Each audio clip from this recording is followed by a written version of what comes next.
Good morning, everybody. You guys act like you were out last night late or something. Did anyone just stay up all night and say, I'm just not going to bed? Just you. No, I slept. I did sleep. Brittany counted. Since we got here, her and I, we've had 15 hours of sleep. Some of it because it's our fault. No doubt about it.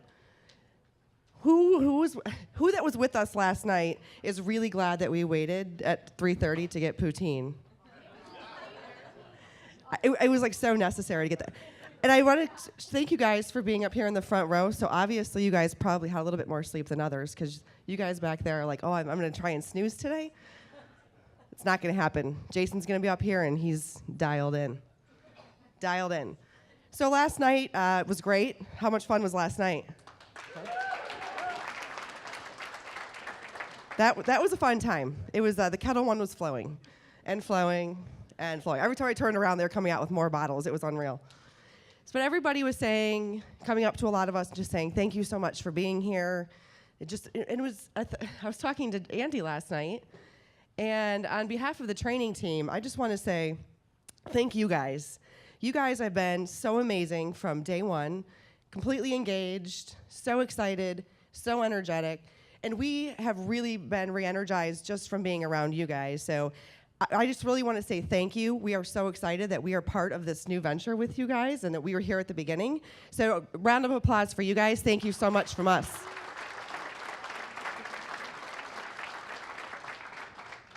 Brandon? Brandon's coming up. I did not go to the bar last night, and I have lots of energy. All right, good morning, everybody. So how many of you guys received an email from Lauren Berta talking about what we want to do in social media this week? Okay, that would be everybody. All right, we'll get the juices flowing.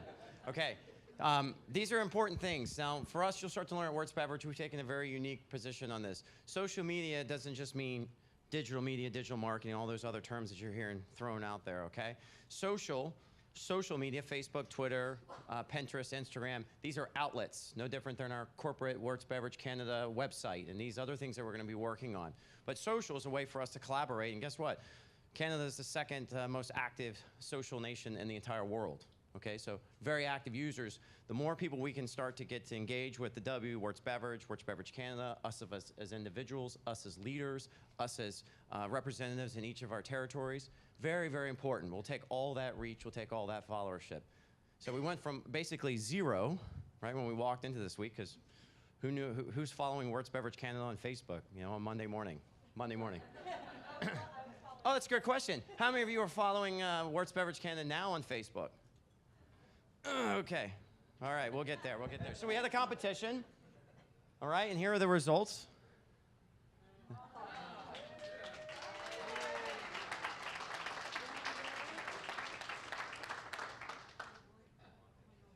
Jamie finally got the right way to do the hashtag versus the @Canada. Because as you can see, she put the @ after here, but yet away from there. But where is she? Okay.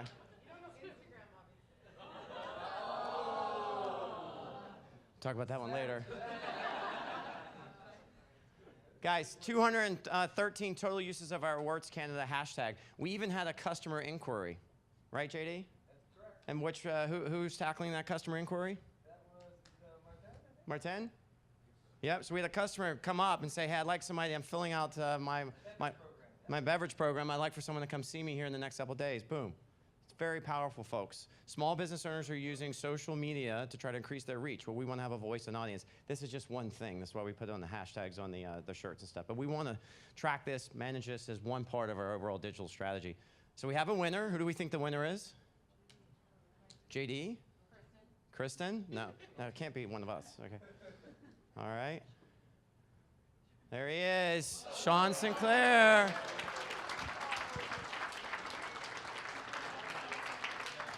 Come on up. If you can make it up, because I know you just said you were out till 4 or whatever it was. Yeah, we were out for poutine. Poutine. Yeah, it was a good call. There you go. Thank you, sir. Congratulations. Thank you. Thank you.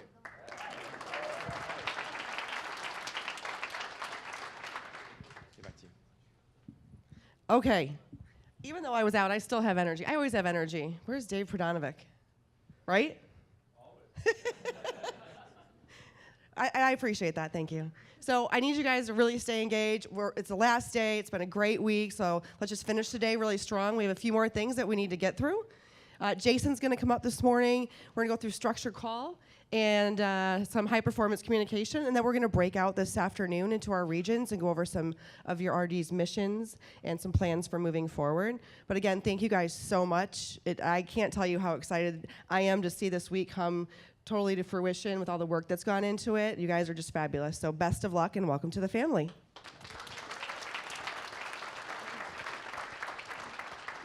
And with that, I will bring up the one and only Jason Steffens.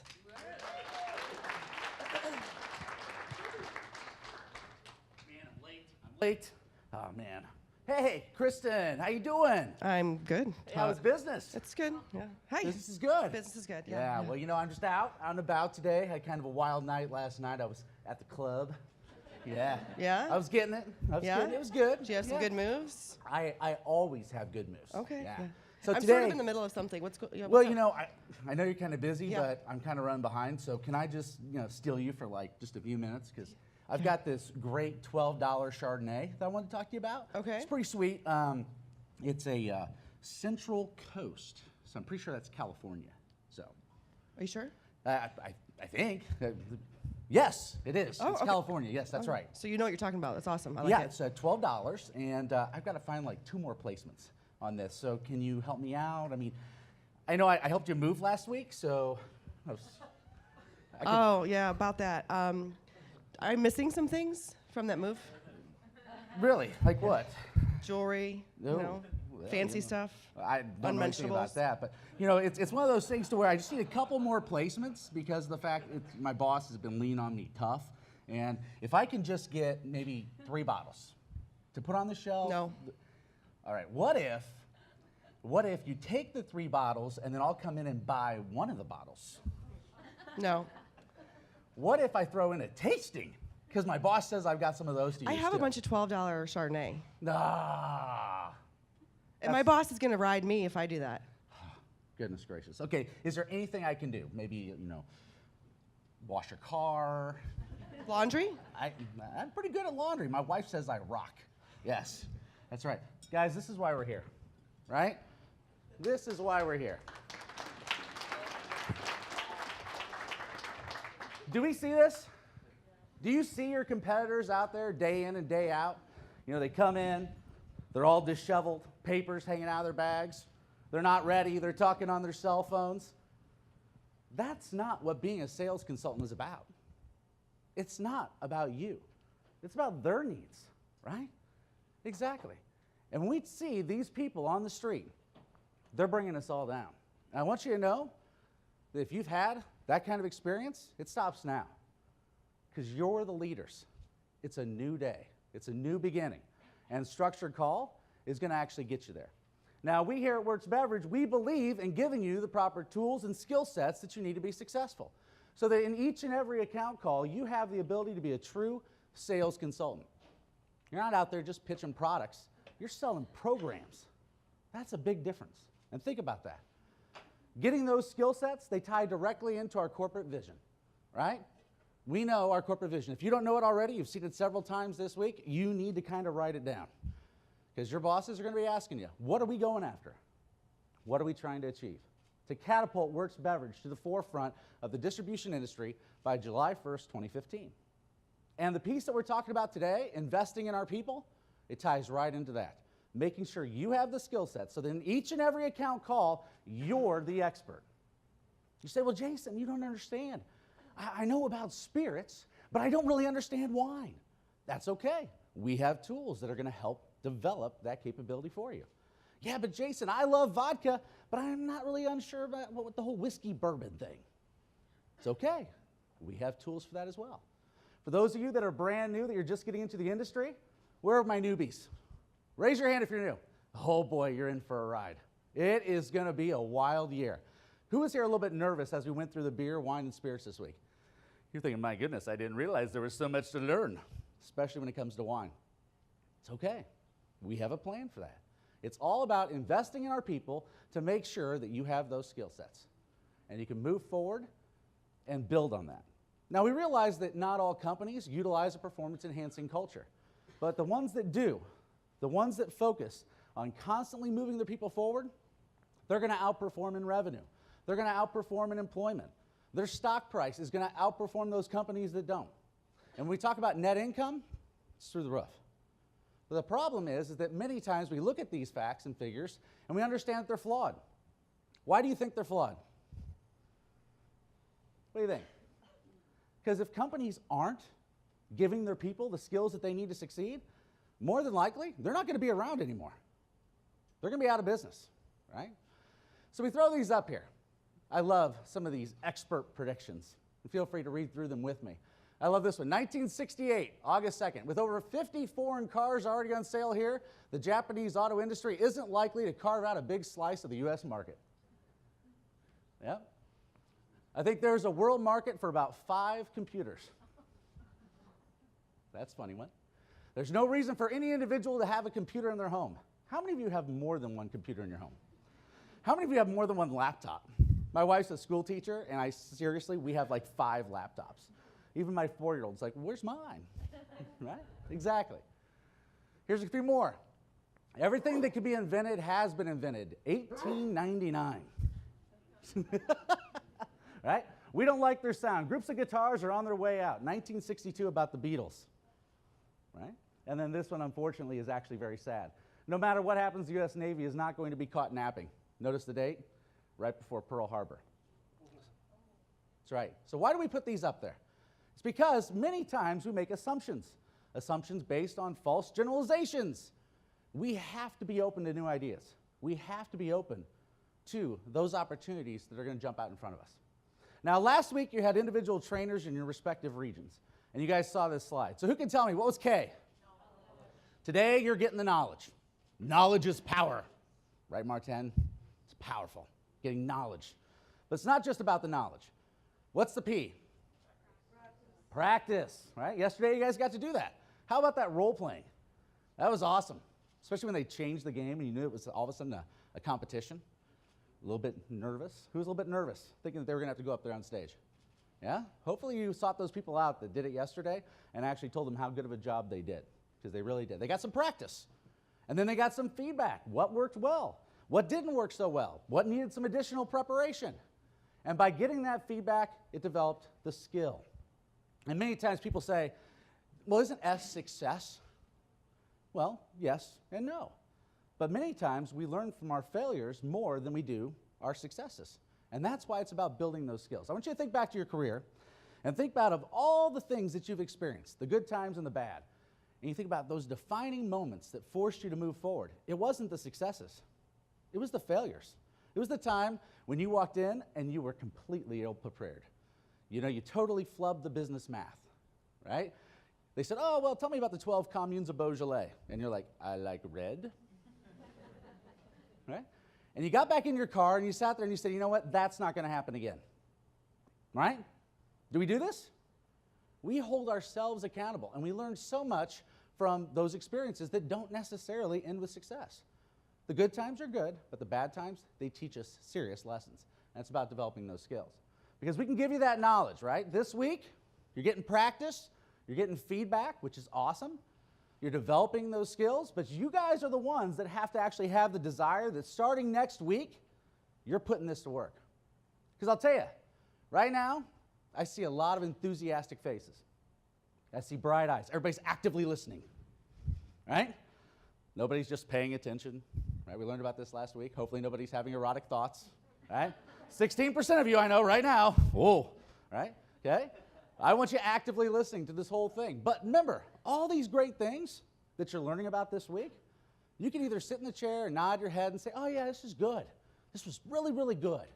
And then come next week, next Monday, next Tuesday, when things maybe don't go as well as you plan, and we start falling back into our old habits, and we say, well, you know, maybe I'm just not going to use persuasive selling.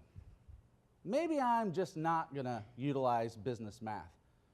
If you don't have that desire to implement the changes that we discussed here this week, you're never going to build those positive habits that are going to ultimately end up with you being successful in this business. 80% of you are going to give this lip service and maybe only use pieces of it. 20% of you are going to take this, you're going to put this to work, and you're going to be the leaders of your groups, the leaders of your teams. Those are the careers that I want to watch over the course of the next 2, 3, 4 years. Because if you can master that desire and build those positive habits, sky's the limit. I think if that's anything you've learned this week, the things that you've seen, guess what? The company believes in you. But you're the ones that have to have the desire to walk through that door and put it to work. Now, we realize that it's all about mastering skills. Yesterday, you got a chance to practice persuasive selling. You got to do it in front of your peers. That's huge. That's amazing. Because it's one thing to memorize it. Okay, so here's the situation regarding asparagus-flavored vodka. The idea would be, I'm going to bring it in and put it on the shelf. So here's how it's going to work. You can memorize it. You can memorize it. But guess what? When your managers are out with you in the market, they're going to know if you're memorizing it. If you don't have the ability to explain your thoughts, to convey that information to those buyers, and actually demonstrate that knowledge, it's not going to be smooth. It's not going to come across as a professional consultant. It's going to be somebody just regurgitating information. And that's not what we want. Because when you can memorize, explain, and do it, that's how you develop that 100% consistency to implement that skill. It's key. Now you say, well, Jason, that's not business math, right? Where's the other 1%? Well, that's luck. Just kidding, right? It's not business math. But it's about a third, a third, and a third. So now, last week we also talked about, with your individual trainers that are in the market, that buyers are really looking for a couple of things from their salespeople. Who remembers what they were? What's that? That's right. We want you to listen. And we also want you to tell us something that we don't already know. Because if you can give me vital information that I don't already have, now you're not just telling me how to sell SVC Chardonnay. You're showing me how to increase the sales velocity of my entire category. That's what we want. Now you're saying, Jason, are you telling me that I need to work with my buyers to show them how to sell more of my competitors' brands? Yes. Yes, you do. Because they need to see you as a true consultant that's interested in their needs. You're going to give them information that they don't already have. Information about sales velocity. Information about their counterparts, maybe their competition in the market. Information about the brands, where they come from, what are they doing, where are they going. You're the expert. But by doing that and actually listening to what they're saying, you're going to move forward. If you're not listening, if you're just saying, hey, this asparagus-flavored vodka is the hit. It's on fire. Everybody's buying it. It's one of those drinks you drink and you know you had that drink 3 days later. Right? They don't care. They throw an objection out there and you just keep on rolling. If you're not listening to those objections, if you're not practicing discovery and asking questions of your buyers, tell me about your categories. Tell me about what sells.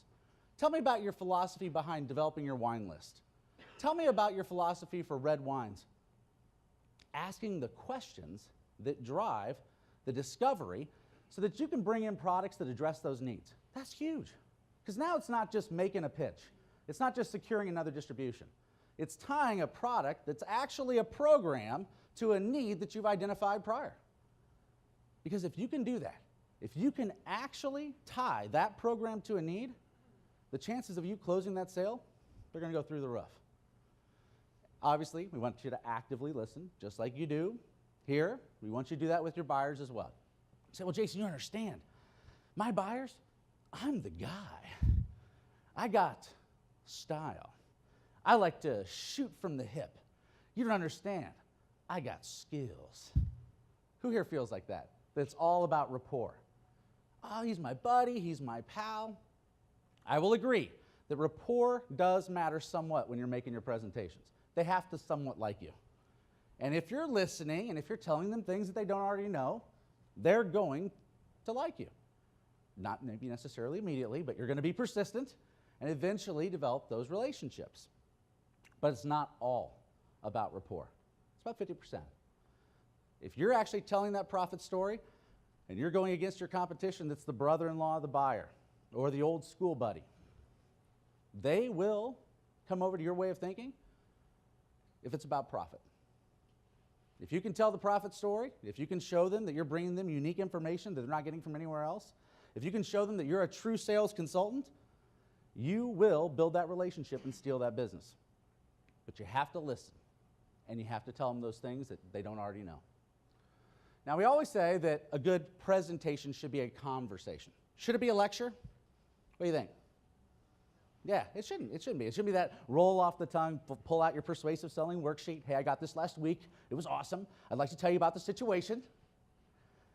Right? It should not be a lecture.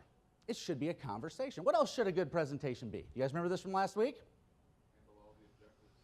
Any objections that can come up.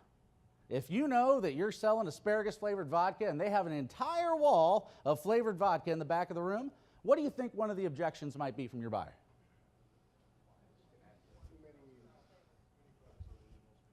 That's right. Why exactly would I want another flavor of vodka? And asparagus one at that. Don't laugh, it's coming, right? Hopefully not, right? Hopefully not. But when we talk about that, when we say, hey, more than likely my buyer is going to say that in my presentation. If I stop and say, now, you might be thinking to yourself that you have too many flavored vodkas already. But really, isn't the problem is that you have too many flavored vodkas that don't sell? That's key. Someone used that yesterday. That's a great way to deal with that objection, but to build it right into the presentation, not wait for it to come up, to anticipate that objection and deal with it before it ever becomes an issue. Right? And then finally, we want to make it easy for the buyer to say yes. We don't want to make it harder. We want to make it easy. It should be a smooth transition to the close, and we're going to talk more about that in just a few moments. So why do we utilize a structured selling format here at Works Beverage? Well, first and foremost, it helps you organize your thoughts, and it provides uniformity throughout all of Works Beverage Group. So if you go to Minnesota, you go to Wisconsin, you go to Nevada, you go to Illinois, you go to Missouri, you're going to see persuasive selling and structured call used, not just in some sales calls, but in each and every sales call that they go on throughout the course of the day. That uniformity, that consistency actually helps train your buyer and gain competitive advantage. You say, well, what do you mean, training your customer? I can tell you I spent 10 years in the restaurant business before I got into this business. And I remember I had opened up a small wine and coffee shop around 1997. And we had about 150 wines and about 30 different beers. It was great. It was kind of fun. But I had one salesman who would come in and camp out. I mean, literally, would stay there for 2 or 3 hours. How often do you think I wanted to talk to that guy? Right? When I saw him pull up, what do you think I did? I ran to the back room. I'd tell my waitress, I'm like, I'm not here. I'm working in the basement. Just tell me. I couldn't really say text me, because obviously it was 1997. But let me know when they leave, and I'll be able to come back out. Because there was no clear expectations. How wonderful is it when you can actually say, I've got 5 things that I want to talk to you about in the next 20 minutes. That's magical. It trains the buyer. Structured selling. They understand that A leads to B, leads to C, leads to D. And when you get done with one presentation, the buyer maybe has a smile on their face because how many are left? 4. Brilliant. And when you get done with another one, how many are left? 3. My gosh, it's not hard math. But the idea is that now you have a buyer that fully understands when are you leaving, because I've got 14 other things that I need to accomplish today. This piece of equipment broke, this person didn't show up, I've got to run to the store and pick up this item for tonight. Many customers are dealing with multitudes of salespeople throughout the day and throughout the week.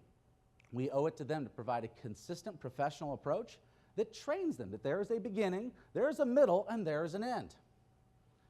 We focus on needs-based selling here at Works Beverage. We talked about discovery, asking open-ended questions that give you key knowledge and insight into their philosophy and what they're trying to achieve. This discovery can take place at the beginning of a sales call. It can take place at the end of a sales call, where you're just capturing those details for what you're going to cover next week. Doesn't matter where you do it, but at some point in time, you have to have those discussions to identify what are the specific needs of that account. And you have to tailor your presentations to fit their needs. If you're not, if you're going in and you're just regurgitating the exact same persuasive selling presentation to all 7 buyers that you're going to see that day, you will fail. It's that simple. You have to tie your programs to a need that's already been established. People are naturally selfish. They want to know, what's in it for me? What is the main reason that your buyers are in business? To make money. Really? My gosh, it just sounds so harsh. That's right, profit. They're there to make money. If you can show them how your products tie into those needs, they're going to grow with you. You're going to develop that relationship as a true sales consultant, not just somebody who's actually just pitching products because they have to make another placement. One of the things that we always talk about is selling programs. And that's what I really need you to focus on as we close out this last day of this impactful, dynamic week.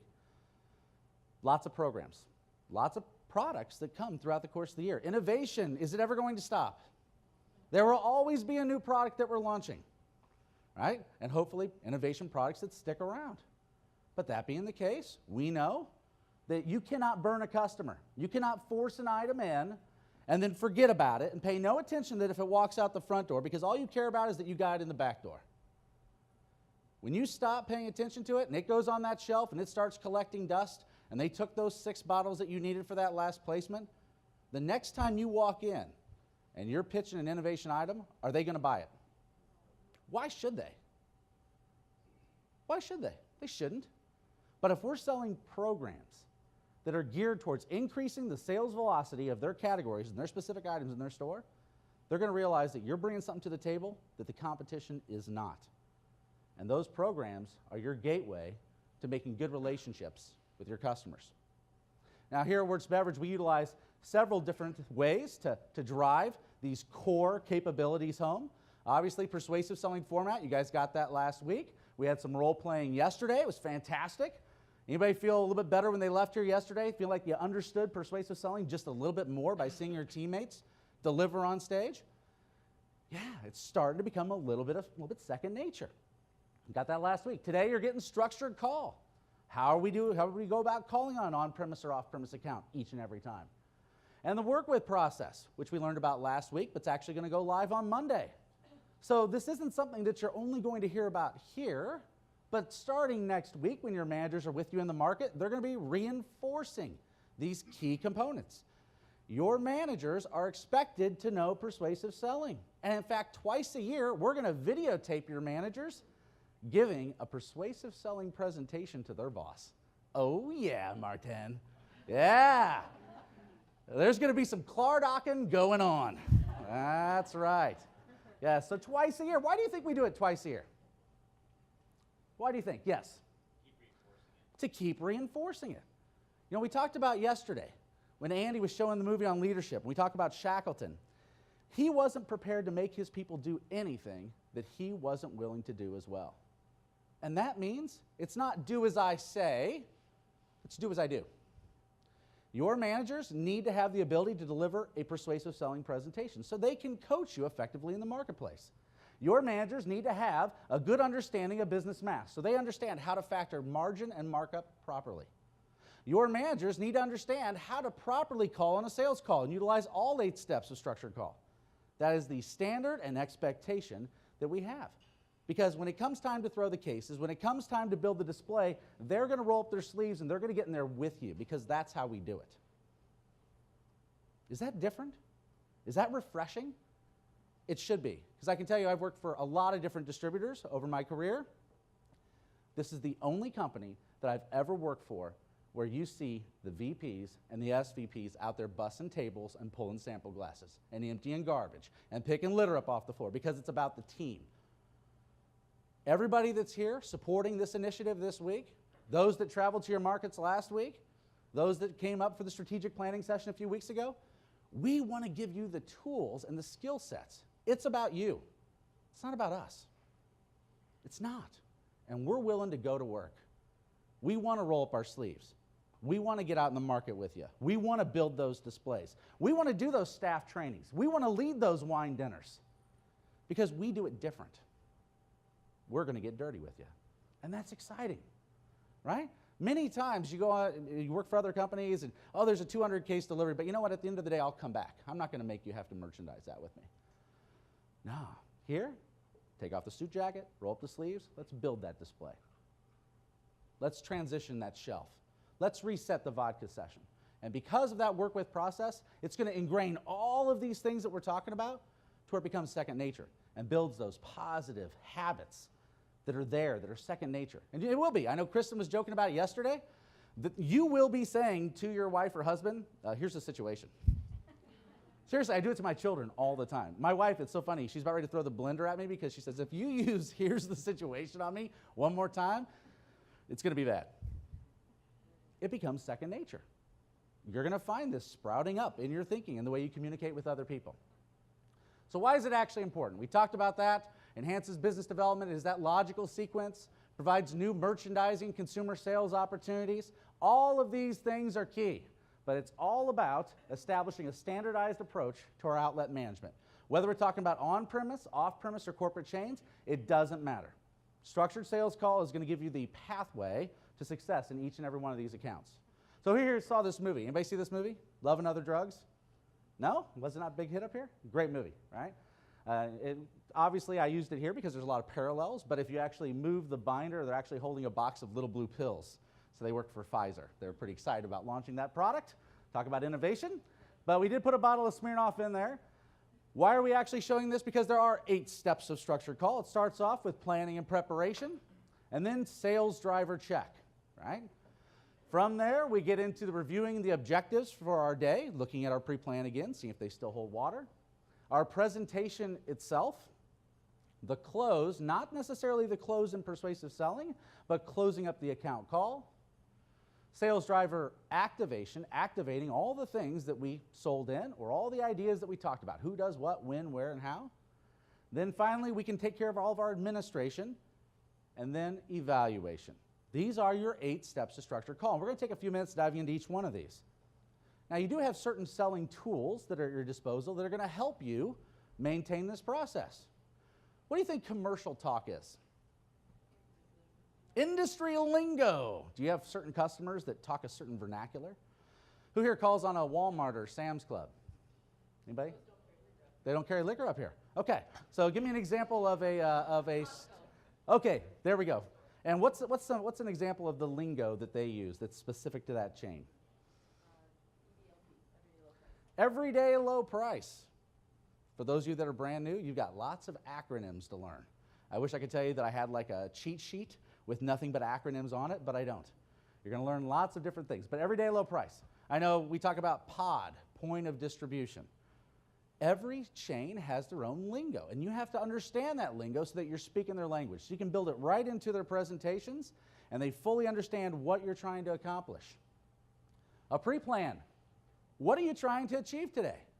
Have you taken the time to actually write down the 3 or 4 objectives that are distribution or volume-based, and the 3 or 4 objectives that are merchandising-based for the day? A pen. Do you think a pen is important? It is. Yesterday, I kind of got a giggle out of it because of the fact the people in my group, they picked it up, this is my pen, right? You got to point out features and benefits, use your pen, point them out. It's not just for taking notes on, but it helps steer the conversation, it helps direct the eye. Sample point of sale, and I'm not talking about trunk mulch, right? Who here has an organized approach for keeping their point of sale clean and neat inside of their car? I hope you do. For those of you that are brand new, it's going to take some work. Buy totes, right?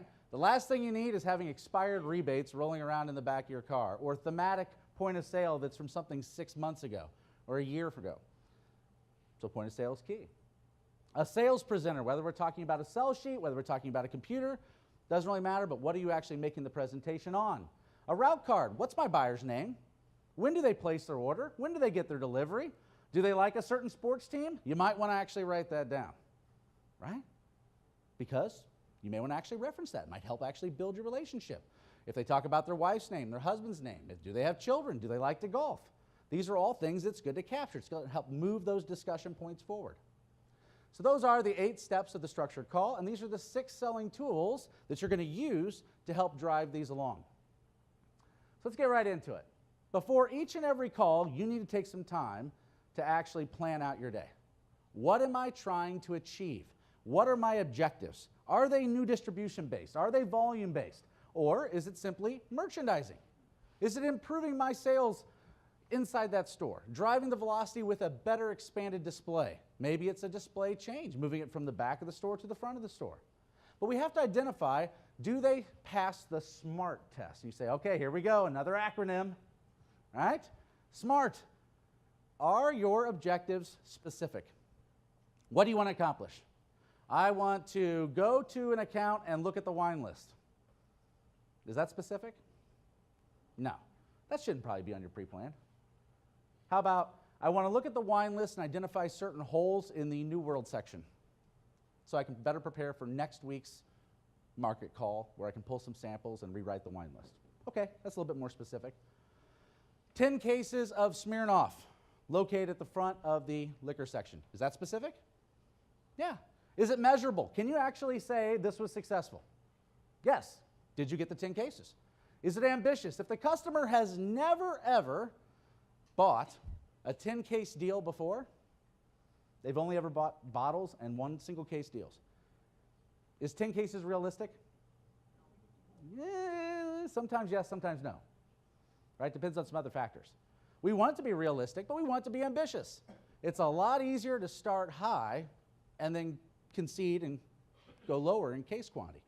It's very hard to sell in a case and then try to build it up to 2, 3, 6, 10. We want it to be ambitious, but we also want it to be realistic. And ultimately time-bound. When do you hope to actually accomplish this? Is it this week? Is it next week? We need all of that captured in that pre-plan. See, steps 2 through 6 all take place during the actual sales call. But it starts with planning and preparation. So that when you get out of the car and you walk inside this account, you have the ability to say, I know what I'm going after. And when you walk into that account, you're not going to walk straight to the liquor department and be like, hey, how you doing? Good to see you. Yeah. No. Why? Stop that. Danger. You have no idea how you look inside that account. And you're going to walk straight to the buyer? You got to do a sales driver check. You say, well, Jason, what exactly is sales driver check? It's really taking the time to walk the store. I love walking into a brand new grocery store for the very first time. Anybody else weird like that? Anybody else a geek like me? Yep, I do. It's one of those things to where I like to see where is the store taking me. Because we always talk about the decision corridor. Are you in the decision corridor? Sounds like a sci-fi movie, right? I entered the decision corridor, right? But can you walk the store? Where are the real best displays? Because you're telling me that I've got 5 good display areas. Are they really? Are there only 5? I don't know. I love walking into a store and saying, is it truly taking me past produce, past dairy, over by the deli, over by the meat department, right? Back up by the floral department, then back up to the front of the store. Are the truly best display locations occupied by liquor? Is that charcoal briquettes end cap making that buyer the money that they need to make off of that top display location? Until we actually walk the store and see how we look, and also how do our competitors look? How many liquor displays are in the store? How many of them are ours? What are the condition of those displays? Because once I can walk that store and identify the areas of opportunity in produce, in the meat department, in dairy, in floral, up by the registers, then walk over to the liquor department. Take a look at the current state of the shelf. What are things are low? What are they going to probably have to order this week? Capture that. Then walk to the back room. Identify what kind of back stock do they have. Then and only then am I prepared to actually see if my objectives still hold water. In an on-premise account, it's a little bit different. In an on-premise account, we want to walk in like the customers do. You don't need to always enter through the kitchen. Every once in a while, pull up to the front. Walk in the front door. What are your customers seeing?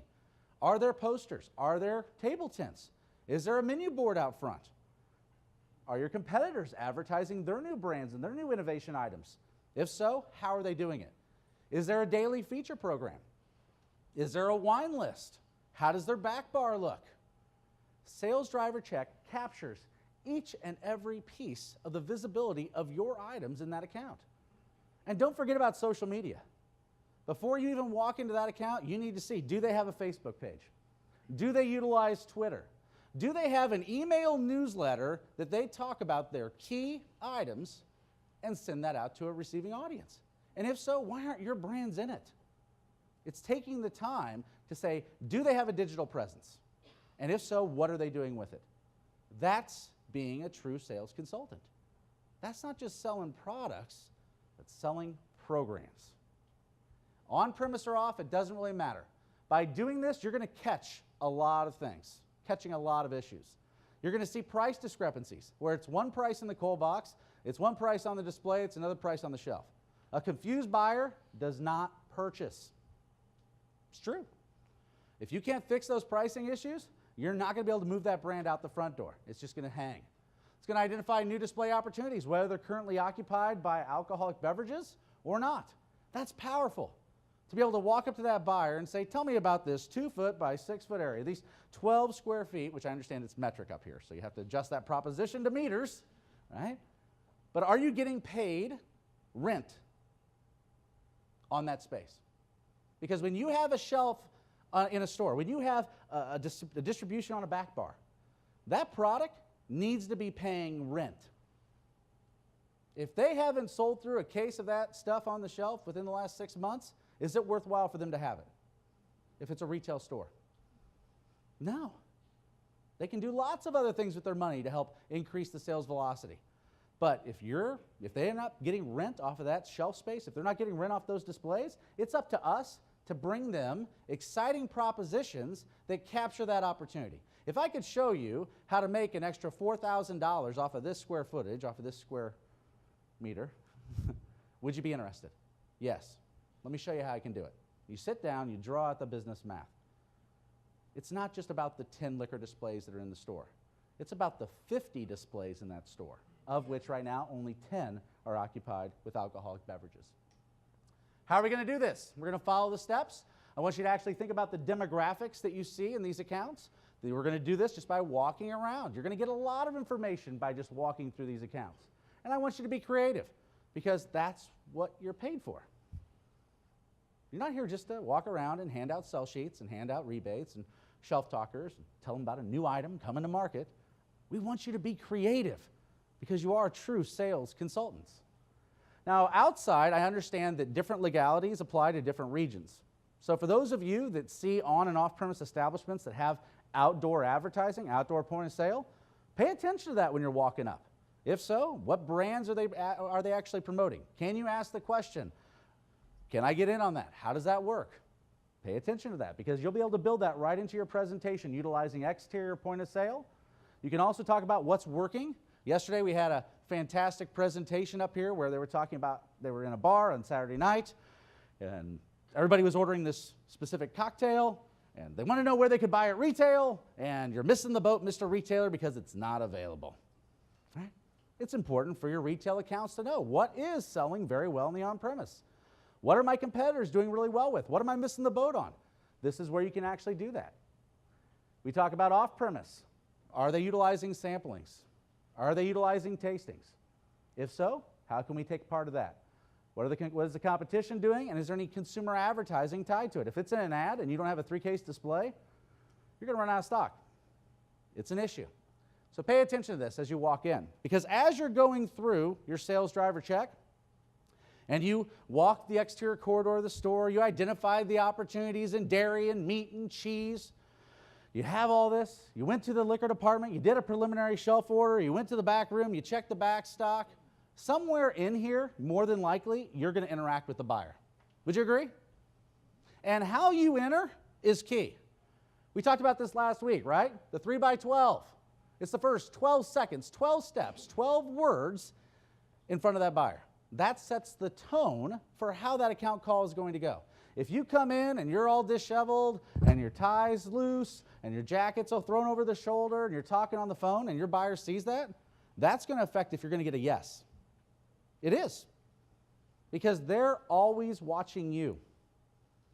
If you're not waiting for them to finish what they're doing, and if you're butting in because guess what, you just so happen to be running 15, 20 minutes late and you got to hurry up to get to your next account call, that's going to affect how that presentation goes. the first 12 seconds that you're in front of that buyer, be mindful. Do not text. Do not tweet. Do not answer the phone. Managers, if you call your people and they don't answer, don't fly off the handle. They're probably in front of a buyer. If you're not in front of a buyer, please pick up the phone when your managers call. Okay? But we don't want you answering the phone when you're in front of your buyer, because right then and there, I don't care if they're number 150 on your list, when you're with them, what are they? They are number one. They are the best customer in your book. Doesn't matter if they're ordering a case or 100 cases. Right there, you're there for them. That's it. They're the most important person. Words are important. How you actually enter, remember the 3x12. It will earn you big dividends in the future. Because then, once we've actually walked the store and we've seen how we look and what opportunities are actually there, we can pull back out our pre-plan and say, does our original proposition still hold water? If I was going to pitch 15 cases of SVC, I had it on my pre-plan, right? I had it on my pre-plan. I go in, I'm like, yeah, I got this. 15 cases, here we go. And you just rushed to the liquor department. You did not even walk the store. You didn't look in the back room. And there's actually 10 cases still in the rafters from the last deal they did. You pitch that, how are you going to look? You're going to look stupid. They're going to laugh at you. They're going to say, you don't even know your business. I still have 10 cases of that in the rafters at the back. So until we do that, we cannot pull back out that pre-plan and say, it still makes sense. We can cross off certain things. There may be other things that we can actually add to it. Maybe during the course of your sales driver check, you identified 3 or 4 other opportunities that weren't even on your original plan. Maybe you identified 4 or 5 different Diageo items that now you can pitch a multi-case deal that exists. Fantastic. Wonderful.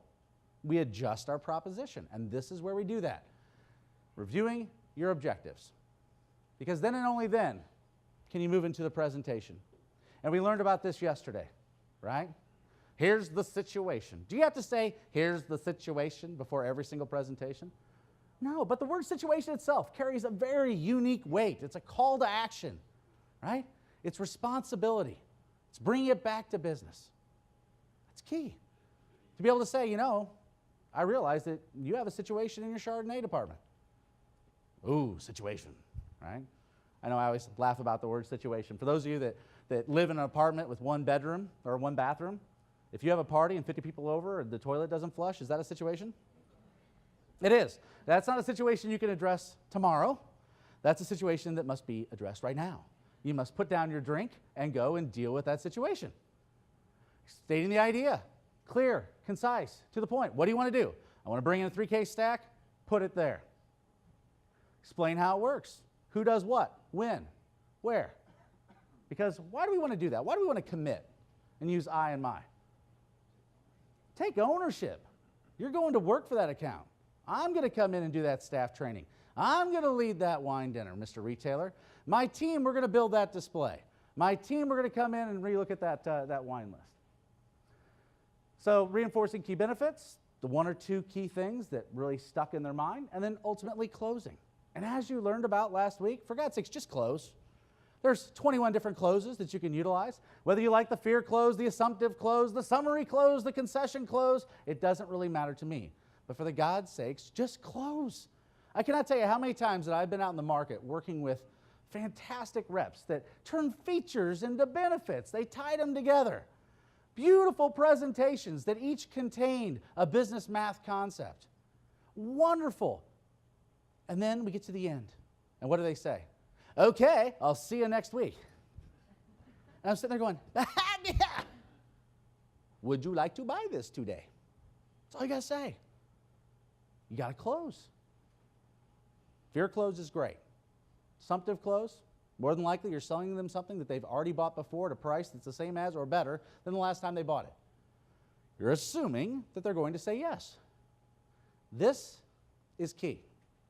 For those of you that say, yeah, Jason, it's good, but, you know, I have a style all to my own. It's much more conversational. It doesn't really fit into your boxes, but I think that, you know, my success speaks for itself. and I have good numbers, and I constantly finish up in the top 1, 2, or 3 spots of my team.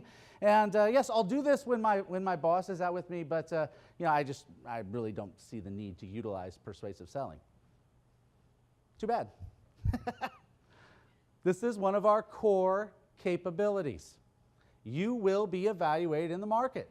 Do you understand this? Do you have the ability to put this into words? That's what your managers are going to be looking at. Now, for the first 6 months, as you learned last week, you're new employees. But your managers will be coaching you on persuasive selling when they're in the market. The expectation is that in each and every account, you utilize persuasive selling, that you utilize business math, that you utilize structured call. This will drive your business forward, and it's key. And it does flow. Not every buyer is going to say yes to everything, and we understand that. And if you've practiced proper discovery and identified certain areas of opportunity in that account, and you've tied your products and built programs into those opportunities, you're going to be able to move through this process. If not, if they're shaking their head, they're not making eye contact with you, stop. Ask a clarifying question. I'm kind of sensing you're not into this. And if so, back to the drawing board. Go back to asking questions. That's what persuasive selling does. It provides an avenue to move programs to the customer. And if they're receptive, we go down that road. And if they're not, we adjust our proposition. And then finally, we close. Not the close to the persuasive selling. This is actually closing out the account call. Is there anything else that I can do for you today, Mr. Retailer? Are there certain issues that we need to address? We're going to thank them for their time that they spent with you today. The close of structured call is key because this is where you're probably going to part ways with the buyer and now move on with the rest of your account call. But the close is key. From there, we get into sales driver activation. Sales driver activation is all about taking care of all the things that you promised you said you were going to do and explain how it works. These might be things that are in follow-up from what you sold them in last week. These might be things that you just committed to today, especially if we're talking about merchandising objectives. Actually cutting in that facing on the shelf, adjusting that display location from the back of the store to the front of the store, actually hanging that shelf talker, sitting down and putting in the request for that print job that's specific to that new innovation item at that new introductory price. We're making sure that if we are building displays, that we're utilizing another acronym. God, we love those. Simple. And what is simple? It's about sighting. Do I have the right sight for my display? Does it have good visibility? Impact. Will it draw the eye? Did you properly write your starburst, showcasing the price? I love that. Who here has really clean handwriting when it comes to writing starburst? When I was on the street, I would tear up like 4 or 5 of them for every single display. I'm like, yeah, that sucks. Throw that out the window. Start over again. I almost want to be like, someday I want to take a calligraphy class just so I can actually do the beautiful writing. For those of you that suffer like me, it'll get better. You'll eventually get your working down, but I understand. It has to have impact. Thematic point of sale that draws the eye. Does it clearly communicate the message? Message being, #1 selling vodka in Canada, Smirnoff, right? Does it communicate the message to the buyer that they're going to understand? Many times it's going to be the price itself. Maybe it's a new rating. Maybe it's a new accolade. Does it have life? The key is not waiting until December to secure display space. If you can go out there in August and September and tie up key display space that has longevity, that you can come back with a program for October, a program for November, a program for December, it's going to make it a lot easier to close out O&D. When we talk about AMJ, April, May, June, you're not waiting until May to actually seal up that display space. You're coming to your buyers with an interactive program that runs for that entire 3 or 4 month program. It's a program that has life. It's not just selling that display each and every time. It's tying it up from your competitors so they can't take advantage of that opportunity. And ensure safety. Who here has ever been around an unsafe display? I have a 7-year-old boy, and Alexander is rambunctious. And he has this thing about, hey, Dad, it's booze. Is this one of yours? Does anybody have kids that do that constantly call out booze because they know you're in the liquor business? Yeah, he's gonna be my wild one. Abby, she's 11. She's a little bit more calm. I think that she's gonna be fine. Alex, it's gonna be like, Dad, it's 2 in the morning. I'm in jail. Can you come bail me out? Right? It's going to be, yeah, okay. All right. No problem. Yes, I'll be right there, son. Ha okay? But I can't tell you how many times that he's gone around these displays, and whether they're on plastic pallets or maybe they're stacked on top of empty boxes, but they're not safe. They're leaning. They're tipping over. And I'm saying, for the love of God, step away from the Smirnoff. Right? Because I don't want to have it be my kid that topples the entire display. Because you know that probably would happen. If it's not safe, don't walk away from it. Every display you build, you want to make sure that sighting and safety is key. And why do we do all this stuff? Because it provides immediate selling power. It gives us the ability to maximize the sales velocity of that brand, not later, not next week, not next month, but today. And before you leave that account, you're going to handle all the things that you need to do. We make sure that it builds the brand, moves that image forward. And by doing all of these things in front of your buyer who's still working inside that department, it builds credibility. Because remember the stuff you said you were going to do in the presentation? Now you're actually doing it. And that's key. Because every time you do that, the next time you pitch in and you talk about a new exciting program on a new innovation item, they're going to be much more receptive to listening to your plan because they know you actually do what you say you're going to do. You come through. You speak the truth. That builds the relationship. It builds that credibility. We want to ask yourself, as you're doing this, before you walk away from that new shelf placement, from that new display, from that new menu card, from that new wine list, did I take the time to do it right? And if you can honestly look yourself in the mirror and say, I did everything in my power to move that brand forward and walk out the door, then you're good. You're good.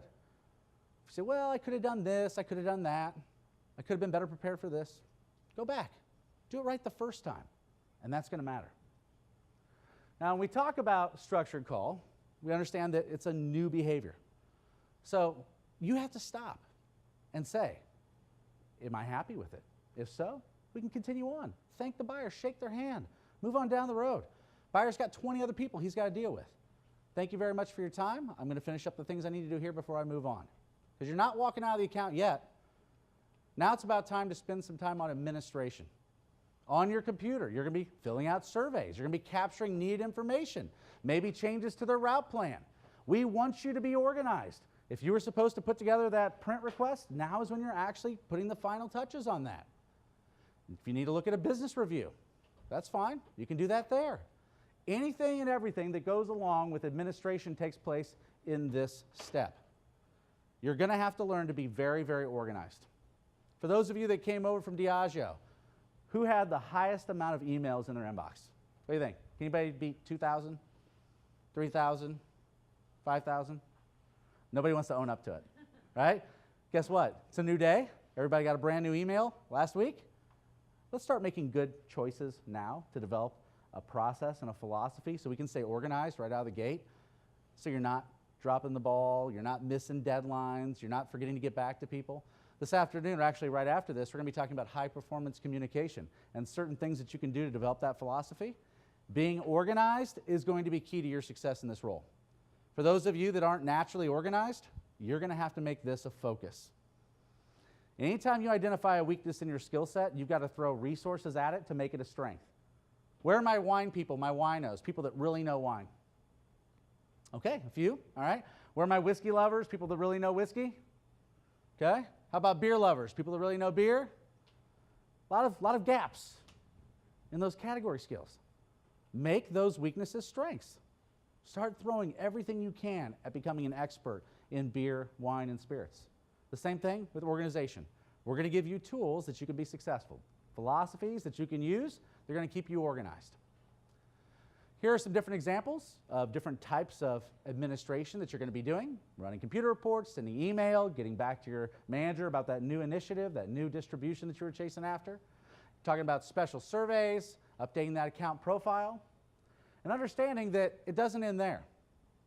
The very last thing you're going to do before you walk out of that account, or even while you're doing it, when you're getting back into your car, is you're going to ask yourself the question, how did I do? What worked well today? What didn't work so well? Now, many times your managers are going to be with you on the streets. They've got certain goals that they have to achieve throughout the course of the year for spending time in the market. This is a good thing. This reinforces their relationships with your key buyers. It reinforces them as your manager so they can identify specific deficits in your skill set and help give you resources that are going to turn those into strengths. And when they're with you, which 98% of the time, you're going to be on your own. So I hope you're a self-starter, because that's what you have to be in this job. Okay? You have to be able to get yourself going. And many times, you're going to be much harsher on yourself than your bosses are ever going to be. You know, they're going to be sitting in the car, maybe on the curbside conference after you walk out of that account, and they're saying, hey, you know what, so how do you think you did today? Well, man, I tell you what, that was just terrible. I screwed up the margin. I didn't have the proper pricing. My business review was all wrong. I didn't use here's the situation. I didn't use the verbiage. And the manager's sitting there going, well, I thought that was actually pretty good. We're much harder on ourselves. We have to get good at utilizing self-evaluation. And not just when your manager's with you.